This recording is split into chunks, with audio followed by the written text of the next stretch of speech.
اس کے اوپر سدرۃ المنتہا ہے۔ سدرۃ المنتہا یعنی کہ بیری کے درخت بھی موجود ہیں جو کہ ہر مخلوق کی حد ہے،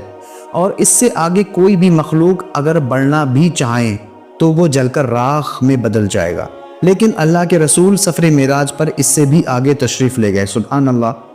اور حضرت جبرائیل علیہ السلام اس درخت کے پاس یہ کہہ کر رک گئے کہ اللہ کے رسول یہ میری حد ہے، اگر میں نے اس سے ایک قدم بھی آگے بڑھنے کی کوشش کی تو میرے پر جل کر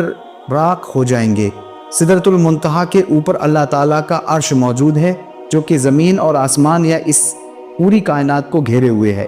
قیامت کے دن، قیامت کے روز ہر زندہ چیز کو فنا ہونا ہے، اسی لیے جنت اور جہنم کو ساتوں آسمان سے الگ بنایا گیا ہے، کیونکہ قیامت کے بعد بھی وہ قائم رہیں گی۔ میرے دوستو، قرآن کریم کی جن آیتوں کے اندر آسمانوں کے بعد زمین جیسی 7 زمینوں کا ذکر موجود ہے، اس سے مراد زمین کی تہہ میں موجود کوئی لیئرز نہیں ہے، مثلا کرسٹ، میٹل اور کور وغیرہ، بلکہ انہی آسمانوں میں زمین جیسی کئی اور زمین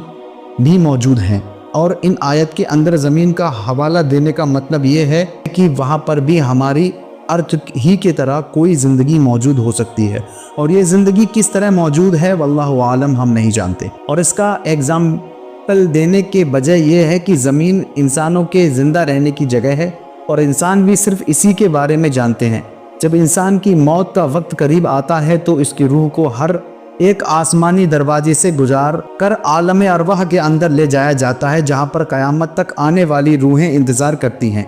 ہر ایک آسمانی دروازے پر ڈیوٹی کرنے والے فرشتے اس روح کے ماں باپ یعنی اس کے خاندان کے بارے میں پوچھتے ہیں، پھر اس کو اس دروازے سے گزرنے دیتے ہیں۔ جیسا کہ سفر معراج پر حضرت جبرائیل علیہ السلام نے نبی کریم صلی اللہ تعالیٰ علیہ وآلہ وسلم کا ہر ایک آسمان پر تعارف کروایا، یعنی پہچان کروایا، اور ڈیوٹی کرنے والے فرشتوں نے خوش آمدید کہہ کر دروازے کھول دیے۔ حدیث مبارکہ کے الفاظ ہیں کہ پہلے آسمان کے مقابلے میں دوسرا آسمان اتنا بڑا ہے جیسے کسی جنگل کے اندر ایک انگوٹھی موجود ہو۔ ایک بڑے جنگل کے اندر موجود ایک انگوٹھی کی حیثیت ہی کیا ہو سکتی ہے؟ یقیناً آپ بھی اس کا اندازہ لگا سکتے ہیں، یعنی کہ نہ ہونے کے برابر۔ اسی طرح اور فرمایا کہ دوسرا آسمان پہلے آسمان کے مقابلے میں نہ بڑا ہے کہ دوسرے آسمان کو جنگل سمجھ لو، اور پہلے آسمان کو ایک انگوٹھی جو اس جنگل کے اندر موجود ہے۔ اور اس طرح کے 7 آسمان کے بارے میں آپ نے یہی بتایا کہ ان 7 آسمان کے اندر ہر ایک آسمان دوسرے آسمان سے سائز میں اتنا بڑا ہے کہ ہم سوچ بھی نہیں سکتے، جس کے اوپر اللہ کا عرش موجود ہے، اور اللہ کا عرش اتنا بڑا ہے کہ 7 آسمان اس کے سامنے جنگل میں پڑی ہوئی ایک انگوٹھی کے سائز کے برابر ہیں۔ اسی بات کو آج سائنس ملٹی ورس تھیوری کہہ کر کچھ اس طرح سے اس کی وضاحت کرتی ہیں کہ ہماری اس دنیا جیسی کئی اور دنیا بھی موجود ہیں جو کہ ایک دوسرے سے الگ الگ ہیں۔ اس پر دنیا کے سبھی سائنٹسٹ یعنی یقین رکھتے ہیں، جسے مشہور کوسمولوجسٹ ڈاکٹر ایلن گتھ نے نیومیریکل کیلکولیشن سے ثابت کیا اور بتایا کہ جس کائنات کو ہم اب تک سب کچھ سمجھ رہے تھے وہ دراصل ہماری اس پوری کائنات کا ایک چھوٹا سا ٹکڑا بھی نہیں ہے، جسے ہم آبزرویٹو اس کے مقابلے میں 3 ملٹیپلا y 10⁻23 ٹائم گنا بڑی ہے، یعنی کہ ایسی کائنات جسے ہم نہ تو دیکھ سکتے ہیں اور نہ ہی کبھی اسے دیکھ پائیں گے۔ آبزرویشن لائٹ ایئر، جسے اگر ڈاکٹر ایلن کے مطابق ایکچول یونیورس کے سائز یعنی کہ 3⁻102⁻23 سے ملٹیپلائی کریں تو پہلے آسمان کا اصل سائز سامنے آتا ہے، جو کہ 4.28⁻102⁻23 بنتی ہے، یعنی کہ ایک آسمان سے دوسرے آسمان تک کی دوری، جہاں تک پہنچنے کا وقت ناپنے کے اندر شاید وقت کا پیمانہ ہی کم پڑ جائے،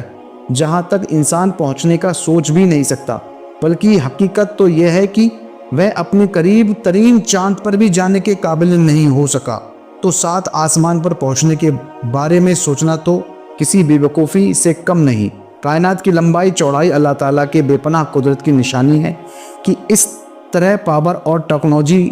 حاصل کرنے کے باوجود انسان پہلے آسمان کا سرا تک نہیں ڈھونڈ پائے۔ خود قرآن کریم نے چیلنج کیا ہے کہ انسان آسمان اور زمین کے دائرے سے باہر نہیں نکل سکتا۔ جہاں تک اس کی حد مقرر ہے میرے دوستوں، کسی چیز کا آنکھوں سے نظر نہ آنا اس بات کی دلیل نہیں ہے کہ وہ چیز دراصل موجود نہیں ہے، کیونکہ ہماری اس دنیا کے اندر بھی بہت ساری ایسی چیزیں ہیں جنہیں ہم نہ تو دیکھ سکتے ہیں اور نہ ہی چھو سکتے ہیں، لیکن وہ حقیقت کے اندر موجود ہیں، اور ہم ان چیزوں کو صرف اسی لیے مانتے ہیں کہ یہ ہماری یقین کرنے کی چیزیں ہیں اور اس سے ہم انکار نہیں کر سکتے۔ مثلا gravity, dark matter, dark energy, electromagnetic waves اور اس طرح کی کئی چیزیں ہماری دنیا اور کائنات کے اندر موجود ہیں،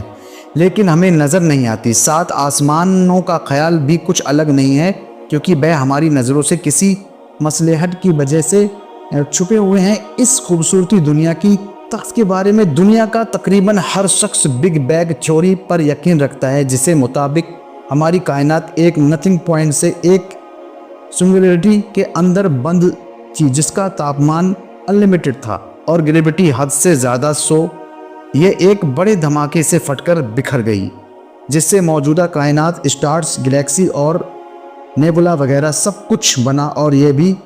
کہ یہ ہر وقت لائٹ کی اسپیڈ میں لگاتار اب تک پھیل رہی ہے۔ جیسے کہ دھماکے کے بعد ہوتا ہے کہ چیزیں دور دور تک بکھر جاتی ہیں، اور جب اس دھماکے کی شدت ختم ہوگی تو یہ پھر سے وہی پر واپس لپٹنا شروع کر دے گی جہاں سے اس کی شروعات ہوئی۔ اسی بگ بینگ کے بارے میں قرآن پاک آج سے 1400 سال پہلے بیان کرتا ہے، کیا کافروں نے نہیں دیکھا کہ آسمان اور زمین دونوں ملے ہوئے تھے، تو ہم نے ان کو جدا جدا کر دیا اور تمام جاندار چیزیں ہم نے پانی سے بنائیں، پھر یہ لوگ ایمان کیوں نہیں لاتے؟ جبکہ اس کائنات کے ختم ہونے کے بارے میں اللہ پاک فرماتا ہے، کیا تم نہیں دیکھتے کہ جتنی چیزیں زمین میں ہیں سب کچھ خدا نے تمہارے اختیار میں دے رکھا ہے،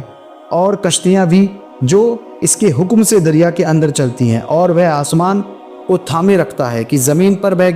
گر نہ پڑے مگر اس کے حکم کے، بے شک خدا لوگوں پر نہایت محبت کرنے والا اور مہربان ہے۔ میرے دوستو، یہاں پر آسمان کو تھامنے کی بات کرنا کہ وہ گر پڑے، اس سے مراد آج کی زبان کے اندر سائنس کی زبان میں برس تھیوری ہے، جس کا مطلب یہ ہے کہ جس اسپیڈ سے ہمارا یہ یونی پھیل رہا ہے، اسی اسپیڈ سے ایک دن سکڑ کر پھر سے ایک سنگولیرٹی کے اندر بدل کر بالکل ختم ہو جائے گی، یعنی کہ ریورس ہو کر بالکل ایک غبارے کی طرح، جس کے اندر ہوا بھر کر اسے کھول دیا جائے اور اس کے بعد وہ اپنی اصلی حالت کے اندر واپس آنا شروع کر دیں۔ بالکل یہی حال گریویٹی بھی پوری کائنات کا کرے گی، اور ذرا سوچ کر دیکھیں کہ یہ گریویٹی جیسے فورس دراصل ہے